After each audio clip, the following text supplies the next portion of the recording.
Hey, what's going on, guys? Jay Will here again at Veteran Nerd Review.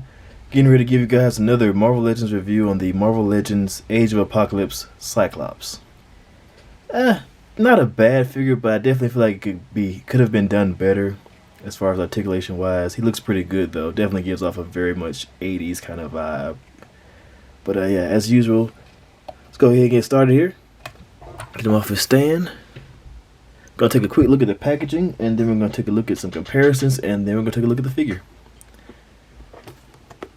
And so, starting it off, of course, with the retro, now old school Hasbro packaging for the Marvel Legends with the window box here, Cyclops right there on the front.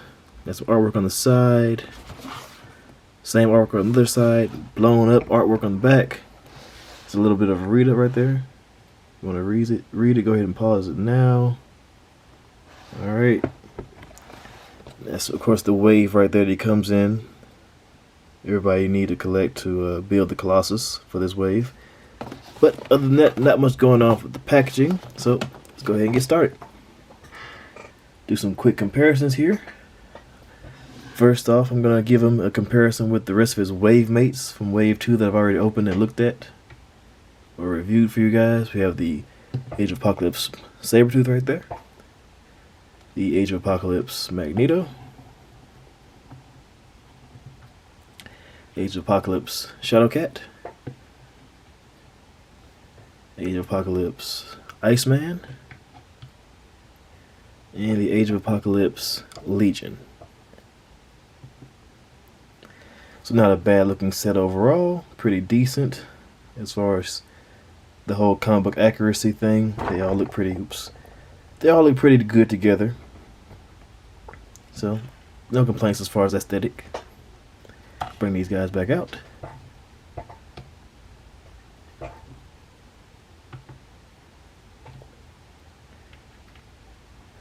And now let's get to some previous versions of the character himself. We have the Love Triangle 2-pack, well 3-pack Cyclops right there. And we have the Cyclops that came in a previous Build-A-Figure wave. I'm not familiar with who that character was. I know he was in the cartoon back in the day, but I just forgot who he was. He was like a very techno-organic type of creature guy. But I forgot who he was. But yeah, see how these guys look. It does appear that both of them are a little bit taller than this guy.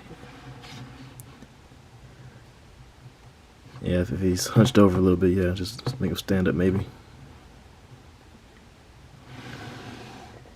Just a little bit, but not too much. And one thing I'm glad to finally be getting ready to get the new VHS Cyclops for one reason why is because these guys have the loose leg straps there on both of these guys. It gets kind of just annoying after a while having to fidget around and play with them and force them to get back in place. And I've heard or seen videos of how the new Cyclops does not have that issue. So that's fortunate. Just to put him next to his love rival there, the Age of Apocalypse Wolverine. See how those guys look together. And then as far as accessories go, he doesn't have any accessories for himself, but he does come with the Build-A-Figure left leg for Colossus. So, very excited to get ready to get to that. Now, as far as the figure itself, a few things I wanted to note. Pretty good sculpting overall. He has a very basic lower half of his body. I think he's pretty much just reusing Bucky Cap's legs right there, without the boots, the swashbuckler style boots that he has. The Bucky Cap. I think he's just pretty much utilizing the entire Bucky Cap mold from the feet up the torso, chest wise and everything. Only difference is the arms, of course, and the head sculpt. But overall, aesthetic, like I said, is not bad. He definitely has that. He's rocking that 80s hair and everything, like the long hair, like the kind of like classic rocker kind of style. So that looks pretty good. Nice kind of battle damage kind of look going on his gold armor around his arm there. I don't know if it's gonna come through for you guys, but you can kind of see it a little bit on this camera. Just a little bit of scratches here and there. But here where I say they could have done a little bit better, articulation wise, is going to start off with the head, of course. Head is hindered, can't really go back very far, but it can look up just ever so slightly because it's his almost mullet he has going on. Look down that far, so not really far, but you can just kind of like look at something a few feet on the ground in front of him. Side to side motion, of course. No real head tilt going on, maybe just ever so slightly, just a little wiggle there. Shoulders go all the way around. They go up this far, so about parallel. Here's a bicep swivel right there, and he has what I guess you would call a double jointed bicep or double jointed elbow, but you can't really use it for anything. Because in mine, I do believe like this second part of the joint is like kind of almost welded because I can't get it to move at all. But you only get like one click because of how bulky his bicep armor and forearm armor is. You only get like literally just, that's it.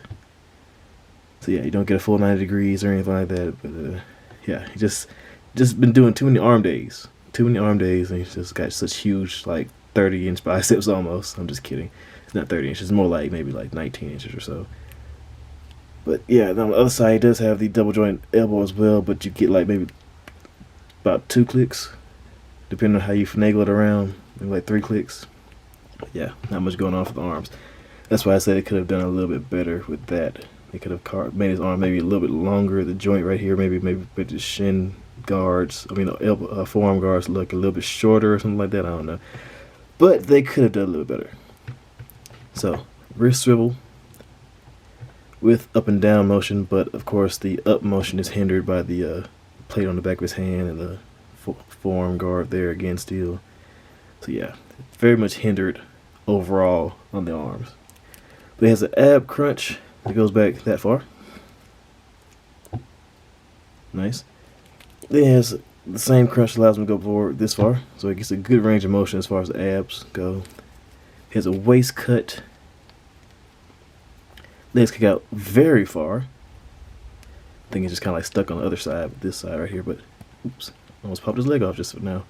But yeah, kicks out pretty far. He can almost do like a full split. I don't know if Cyclops needs to be able to do a full split, but he can if you want to. If you have this figure, you can put him in a split position, get some Van Damme motion going. Kicks forward that far. Upper thigh cut, as you could kind of tell when I was about to pop this leg off. And he has double joint knees. Oops, they bend in that far.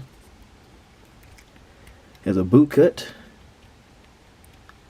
And he has ankle pivot as well as up and down motion, but they are so tough on mine. I don't know if it's a QC issue with just like this figure or like all of them are like that, but the ankle is like super tough as far as moving them up. Had to crack both ankles to get them to be able to move. Like almost risk breaking the peg off. So yeah, not a crazy bad figure or anything, not an amazing figure, but he looks good, as I believe most figures should. So yeah. And I don't think I paid too much for him. I think I paid also again maybe like 14 bucks, so not a bad deal. So if you guys want to go ahead and pick him up for the Build-A-Figure leg, go ahead and do so while you can. I've seen some people made like custom Gladiator Silver Surfers out of this body mold with the armored arm and everything. Just painted his whole body silver, gave him a Silver Surfer with like bald head or whatever type deal. So there's the possibilities there you can use him for. And that wraps it up here, guys. If you guys like the video, hit the like button, comment, subscribe, leave your thoughts, and I will be coming back to you guys with the rest of the Build-A-Figure wave here shortly. And as always, thank you for stopping by. Take it easy.